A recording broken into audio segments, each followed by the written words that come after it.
নমস্কাৰ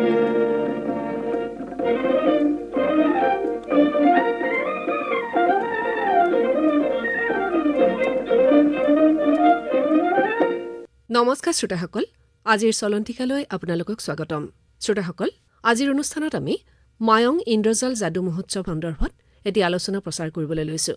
অসমৰ মৰিগাঁও জিলাৰ ব্ৰহ্মপুত্ৰৰ পাৰত অৱস্থিত এটা ঐতিহ্যমণ্ডিত অঞ্চল মায়ং। এই অঞ্চলক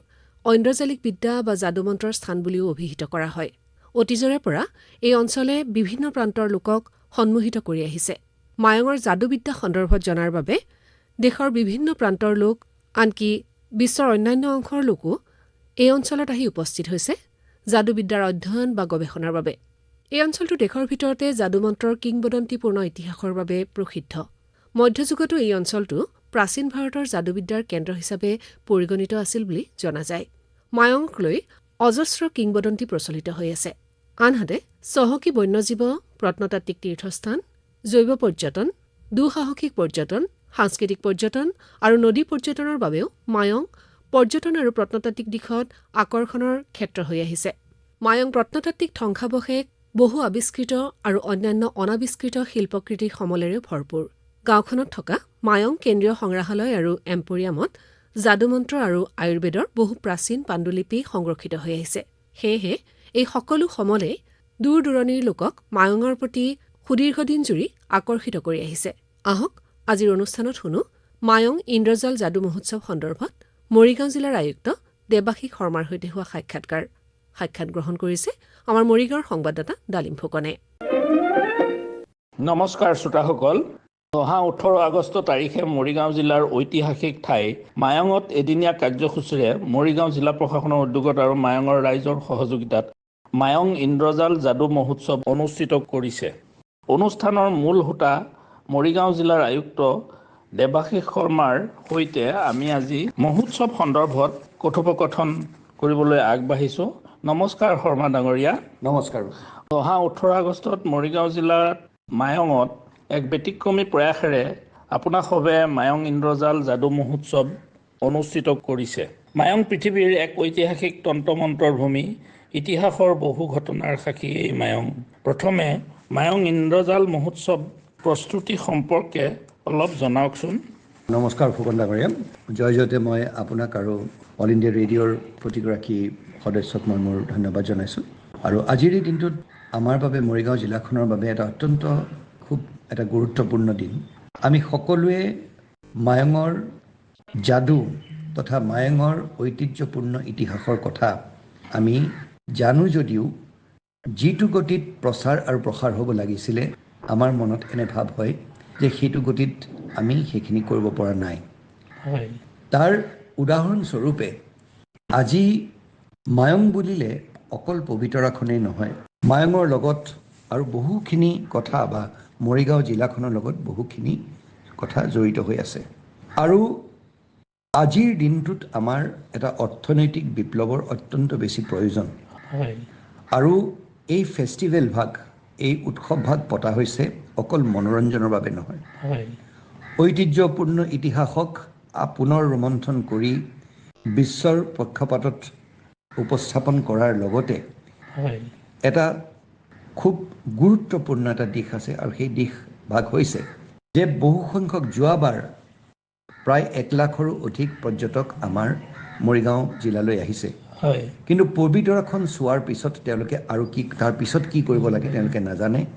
কেইঘণ্টামান পবিতৰা চোৱাৰ পিছত তেওঁলোকৰ আকৌ গুৱাহাটীলৈ বা ক'ৰবালৈ উভতি যাবলগীয়া হয়। আজিৰ দিনটোত আমাৰ এগ্ৰিকালচাৰেল টুৰিজম আছে। আমাৰ খেতিৰ যদি আপুনি চায়, আমাৰ কৃষি বিভাগৰ ক্ষেত্ৰত আমাৰ কিমান সুন্দৰ খেতি হয়। আৰু আজিৰ দিনটোত কিছুমান ক্ষেত্ৰত, বিশেষকৈ হৰ্টিকালচাৰৰ ক্ষেত্ৰত আমি ব্যতিক্ৰমী কিছুমান কাম কৰিছোঁ। আজি আমাৰ ড্ৰেগন ফ্ৰুট যদি চায়, আমি বাহিৰলৈ আমি এক্সপৰ্ট কৰিবলৈ সক্ষম হৈছোঁ। আমাৰ ৰঙালাওবোৰ আমি ভাৰতবৰ্ষৰ বিভিন্ন জেগালৈ আমি নিবলৈ সক্ষম হৈছোঁ। সেই ৰঙালাও খেতিবোৰ দেখিবলৈ অত্যন্ত মোহনীয়। চৰবিলাকলৈ আমি যদি লৈ যাওঁ, চৰবিলাকত যেতিয়া গোটেই চৰবিলাকত শ বিঘা মাটি যেতিয়া হালধীয়া সৰিয়হৰ খেতি হয়, খেতিতে তাত সুন্দৰ এখন সাগৰৰ নিচিনা, হালধীয়া সাগৰৰ নিচিনা পৰিৱেশ এটা হয়। কাষতে থকা ব্ৰহ্মপুত্ৰত ডলফিন, শিহু দেখা পোৱা যায়। ডলফিন টুৰিজম যিটো গতিত আমি আগবঢ়াই লৈ যাব লাগিছিলে, আমি পৰা নাই। ভাস্কৰ্যৰ ক্ষেত্ৰত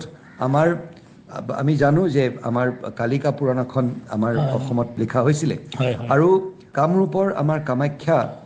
তন্ত্ৰ আৰু মন্ত্ৰৰ এটা প্ৰভাৱ অত্যন্ত বেছি আছিলে তাকে কেন্দ্ৰ কৰি আমাৰ মৰিগাঁও জিলাত আমাৰ মায়ং অঞ্চলত বহু তেনেধৰণৰ সাধক আহি হেৰি কৰিছিলে গোটেইখিনি বস্তু তাত তেওঁলোকৰ তন্ত্ৰ মন্ত্ৰৰ তেওঁলোকে সাধনা কৰিছিলে আৰু এই তন্ত্ৰ মন্ত্ৰৰ সাধনা কৰাৰ সময়ত আমাৰ ইয়াত যোনখিনি নিৰ্জন যোনখিনি জাগা আছিলে তাত তেওঁলোকে সাধনা কৰিছিলে কিন্তু দুৰ্ভাগ্যবশতঃ অকল সেই ব্লেক মেজিক বা ক'লা যাদু সেইখিনি কথাহে ৰাইজৰ মাজত আমি বিলাই দিবলৈ আমি সক্ষম হ'লোঁ আজিৰ দিনটোত এটা পৰম্পৰাগত এটা সুন্দৰ এতিয়া আমাৰ বেদত বা আমাৰ তন্ত্ৰবিলাকত মানে যোগিনী তন্ত্ৰ এনে হেৰিত যোনখিনি কথা লিখা আছে এই গোটেই কথাবোৰ আমি নগণ্য কৰিব নোৱাৰোঁ আৰু আমাৰ চিকিৎসা জগতৰ ক্ষেত্ৰতো ধৰি লওক আজি এটা কথা মন্ত্ৰৰ যোনটো ৱেভ বুলি কওঁ এই ৱেভৰ জৰিয়তে মই যদি আপোনাক বেয়াকৈ এষাৰ কথা কওঁ তাৰ প্ৰতিক্ৰিয়া নিশ্চয় বেয়া হ'ব ভালকৈ এষাৰ কথা ক'লে মোৰ প্ৰতি আপোনাৰ ভাৱ ভাল হ'ব এই গোটেই বস্তুটো কি কথাৰ জৰিয়তে কথাৰ মাধ্যমৰ জৰিয়তে আপোনাক সেই কথাখিনি প্ৰকট কৰা হৈছে আৰু তাৰ বাবে আমি যদি এইটো নগণ্য কৰি দিওঁ মানে কিছুমান মন্ত্ৰৰ জৰিয়তে যোনটো ৱেভৰ উৎপাদন হয় তাৰ প্ৰভাৱ যে ইজন ব্যক্তিৰ গাত নপৰিব বা তেওঁৰ মনত বা মস্তিষ্কত নপৰিব তাৰ কোনো সেইটো নগণ্য কৰি দিবলগীয়া কথা নাই সেইকাৰণে তাত বহুত বৈজ্ঞানিক তথা চাইণ্টিফিক বেছ এটা আছে আৰু আমি সকলোৱে জানো যে ধৰি লওক এতিয়া আমি গম পাইছোঁ যে য'ত মেণ্টেলি ডিচেবল বা পাগল ফাটকবোৰ যোনবোৰ কয় তাত থাকে তাত এটা সময়ত ধৰি লওক গৱেষণা কৰি দেখা গৈছে যে যোনটো সময়ত মিউজিক বজাই দিয়ে তেতিয়াহ'লে তেওঁলোকৰ মনত এটা তেওঁলোকৰ এগ্ৰেশ্যনটো বা তেওঁলোকৰ সেই হেৰি ভাৱটো অকণমান বহুত ভাল হ'বলৈ আৰম্ভ কৰে তাৰ বাবে এই ৱেভবোৰ যোনবোৰ হয় এই মন্ত্ৰৰ প্ৰভাৱটো বা সেই তেনেকুৱা ধৰণৰ আমাৰ যোনবোৰ পৰম্পৰাগত যোনবোৰ আমাৰ শৈলী আছিলে চিকিৎসাৰ সেইবোৰ আমি নগণ্য কৰিব নোৱাৰোঁ এলোপেথিক দৰৱ জাতি আমি কেতিয়াও আজিৰ দিনটোত এলোপেথিক দৰৱ জাতি চাইণ্টিফিকেলি প্ৰুভড হয় আৰু আমি এই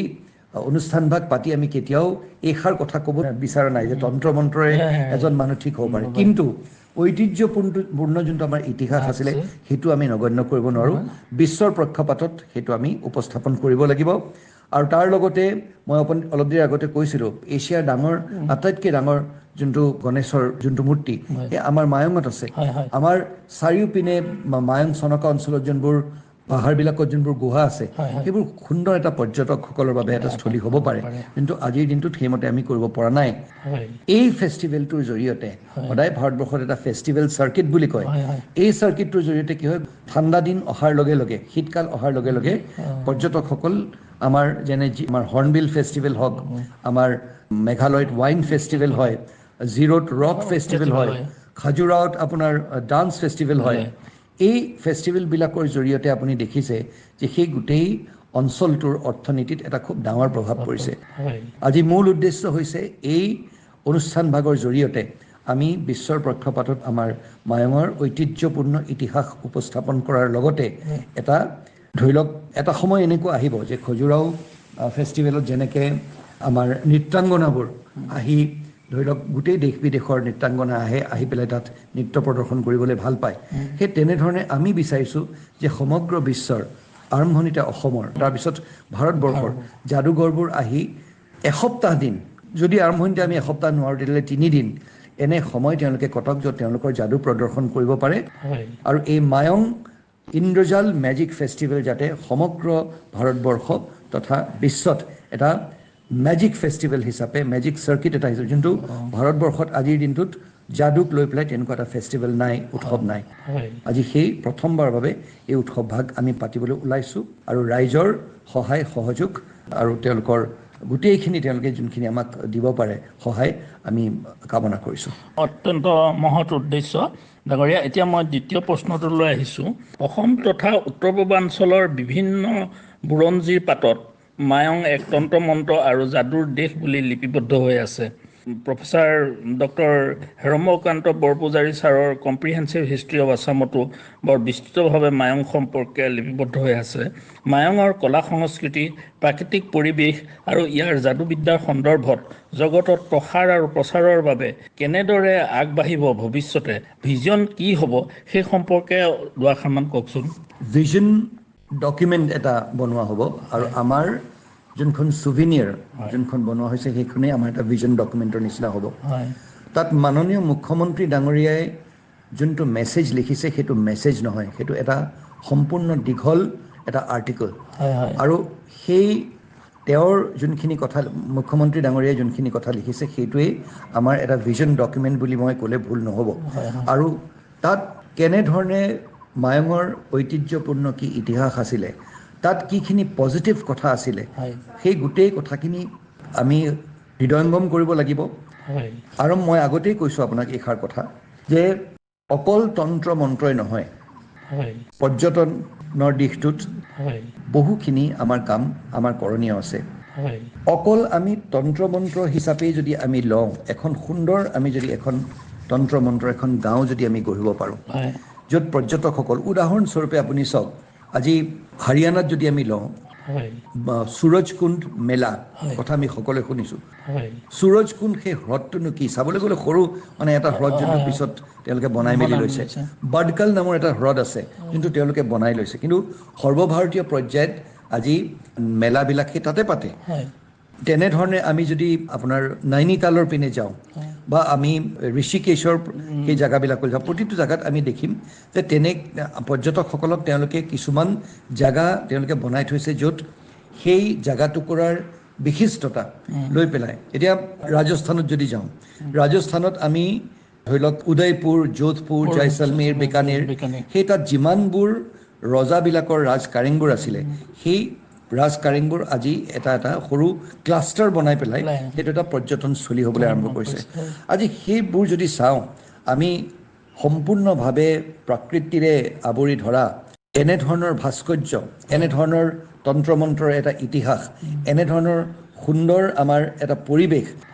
তাতে কাষতে ব্ৰহ্মপুত্ৰখন বৈ গৈছে আৰু তাৰ আগলৈ গৈ চৰবিলাকত খেতি বাতি হৈছে এই গোটেইখিনি যদি আমি পেকেজ এটা হিচাপে বনাব পাৰোঁ মই ভাবোঁ যে গুৱাহাটীৰ দাঁতি কাষৰীয়া কাষতে থকা আমাৰ মৰিগাঁও জিলাখন অৰ্থনৈতিক দিশত আৰু আজিৰ দিনটোত আপোনাৰ ক'বলৈ গ'লে মই যোনখিনি পটেনচিয়েল আমাৰ আছে আৰু এতিয়া ছেমি কণ্ডাক্টৰ ইউনিটটো অহাৰ লগে লগে ২৭,০০০ কোটি টকা ব্যয় কৰি যোনটো টাটাই কৰিব অসম চৰকাৰৰ সৌজন্যত আজি মৰিগাঁও জিলাখন আজিৰ পৰা ৫ বছৰ পিছত ভাৰতবৰ্ষৰ যেনে গুৰগাঁও বা নাভি মুম্বাই বা আপোনাৰ বান্দ্ৰা কুৰ্লা কমপ্লেক্স সেই তেনেকুৱা হ'বলৈ গৈ আছে সেইটো মই লিখি দিছোঁ আপুনি চাওক আৰু তাৰ লগে লগে আমি এই দিশবিলাক যদি আমি কটকটীয়া কৰি যাওঁ মই ভাবোঁ যে মৰিগাঁও জিলাখন আজিৰ পৰা উদূৰ ভৱিষ্যতত অসমৰ ১ নম্বৰ জিলা হ'বলৈ গৈ আছে তাত কোনো দ্বিতীয় এটা মত হ'ব নোৱাৰে আৰু এই ভিজন ডকুমেণ্টটো আৰু এই ভিজনখিনি আমি যোনখিনি ভাবিছোঁ সেইখিনি যদি আমি সুকলমে এটা ধুনীয়াকৈ ৰোড মেপ এটা বনাই আমি পৰিচালনা কৰিব পাৰোঁ তেতিয়াহ'লে আমি যে আমাৰ লক্ষ্যত উপনীত হ'ম তাৰ কোনো দ্বিতীয় মত হ'ব নোৱাৰে আপোনাক অশেষ ধন্যবাদ আপোনাৰ এইটো পৰিকল্পনা আপোনাৰ এই দূৰদৰ্শী চিন্তা বা অসম চৰকাৰৰ আমাৰ যিটো এতিয়া মুখ্যমন্ত্ৰী ডাঙৰীয়াই পোষকতা কৰিছে মায়ঙৰ জৰিয়তে আমি অসমীয়াৰ মুখ উজ্বলাম ভাৰতবৰ্ষত মুখ আমাৰ উজ্বলি উঠিব আমাৰ উদ্যোগ এই পৰ্যটন উদ্যোগেই হওক বা তন্ত্ৰ মন্ত্ৰ সম্পৰ্কে আমাৰ আগৰ যিবিলাক ঐতিহ্য পৃথিৱীজুৰি প্ৰচাৰ হ'ব ইয়াকে কামনা কৰি আপোনাক ধন্যবাদ জনাই আজিৰ এই চলন্তিকা ইয়াতে সামৰিছোঁ ধন্যবাদ নমস্কাৰ চলন্তিকা শুনিলে আজিৰ অনুষ্ঠানত শ্ৰোতাসকলে মায়ঙত কাইলৈ হ'বলগীয়া মায়ং ইন্দ্ৰজাল যাদু মহোৎসৱ সন্দৰ্ভত মৰিগাঁও জিলাৰ আয়ুক্ত দেৱাশীষ শৰ্মাৰ সৈতে হোৱা সাক্ষাৎকাৰটি শুনিলে সাক্ষাৎ গ্ৰহণ কৰিলে আমাৰ সংবাদদাতা ডালিম ফুকনে অনুষ্ঠানটিৰ প্ৰযোজনা মানস প্ৰতিম শৰ্মাৰ সহযোগিতা আগবঢ়ালে অপূৰ্ব মালিয়ে আজিৰ চলন্তিকাৰ ইমানতে অন্ত পৰিল নমস্কাৰ